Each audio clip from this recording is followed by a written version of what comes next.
Guys, ഈ video എൻ്റെ usual vlog പോലത്തെ അങ്ങനെ വലിയ സംഭവമൊന്നുമല്ല. ഇത് എൻ്റെ സിവിക്കിനോടുള്ള ഒരു ബൈ ബൈ വീഡിയോ ആണ്. ഫ്യൂച്ചർ കുട്ടികളൊക്കെ കാണുമ്പോൾ അച്ഛനൊരു സിവിക്ക് ഉണ്ടായിരുന്നു എന്നുള്ള രീതിയിൽ.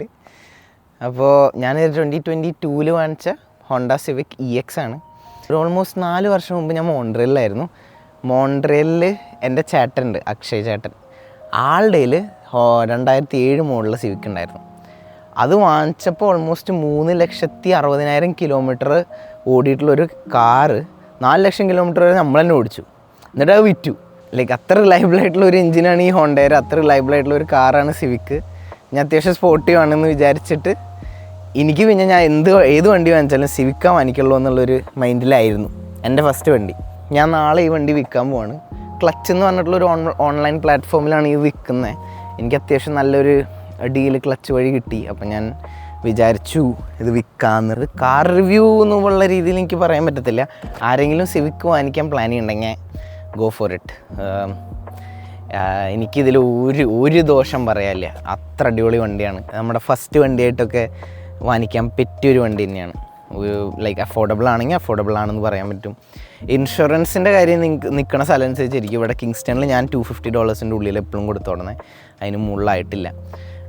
പിന്നെ റിലയബിലിറ്റിയുടെ കാര്യം ഹോണ്ടയാണ്. അപ്പോൾ വലിയ അങ്ങനെ ഒരു പ്രശ്നമൊന്നും എനിക്കിതുവരെ മെക്കാനിക്കൽ ഇഷ്യൂസ് അങ്ങനെയൊന്നും വന്നിട്ടൊന്നുമില്ല.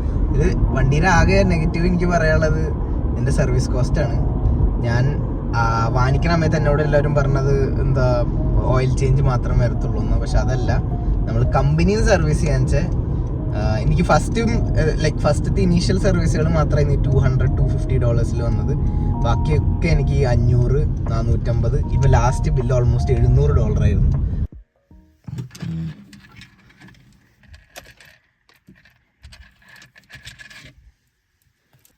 വണ്ടി വാങ്ങിച്ച് ഞാൻ വീട്ടിൽ വന്ന് ആദ്യം തന്നെ അന്ന വണ്ടിക്ക് ഇട്ടത് ഇതാണ്.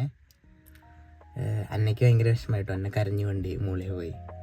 ഞാൻ അത് കാരണം പിന്നെ കൂടുതൽ വീഡിയോ ഒന്നും എടുക്കാൻ പറ്റിയില്ല. എനിക്കും നമ്മൾ ഭയങ്കര അറ്റാച്ച്ഡ് ആയി പോവും.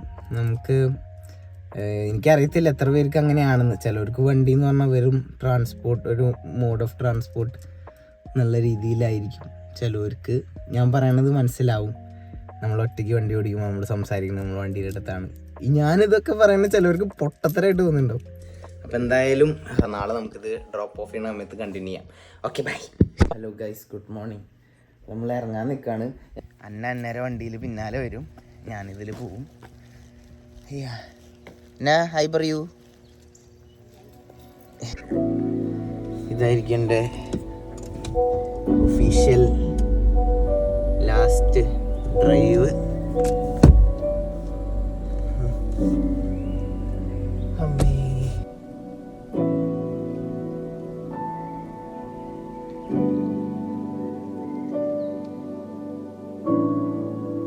ലൊക്കേഷനിലെത്തി.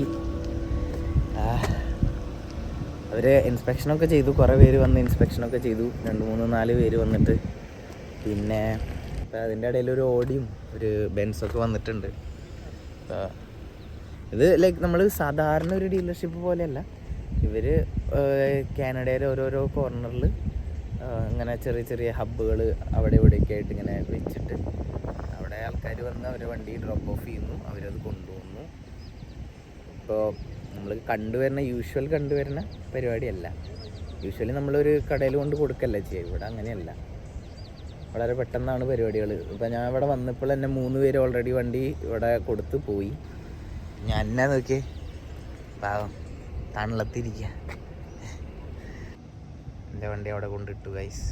ഇപ്പോൾ ഒട്ടാവയിൽ തന്നെ ഒരു ക്രേസി ഹോഴ്സ് സലൂൺ എന്ന് പറഞ്ഞ സ്ഥലത്ത് വന്ന് നോക്കാം ഫുഡ് കഴിക്കാൻ.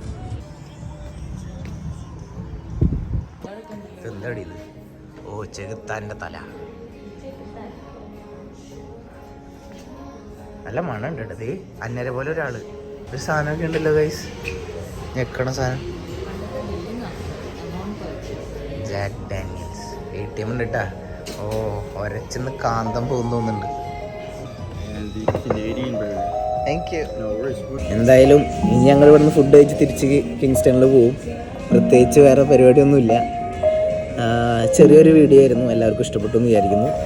ഇഷ്ടപ്പെട്ടാൽ പറയുന്ന പോലെ ലൈക്ക്, ഷെയർ, സബ്സ്ക്രൈബ് ഒക്കെ ചെയ്യുക. അടുത്ത വീഡിയോയിൽ കാണുന്നവരെ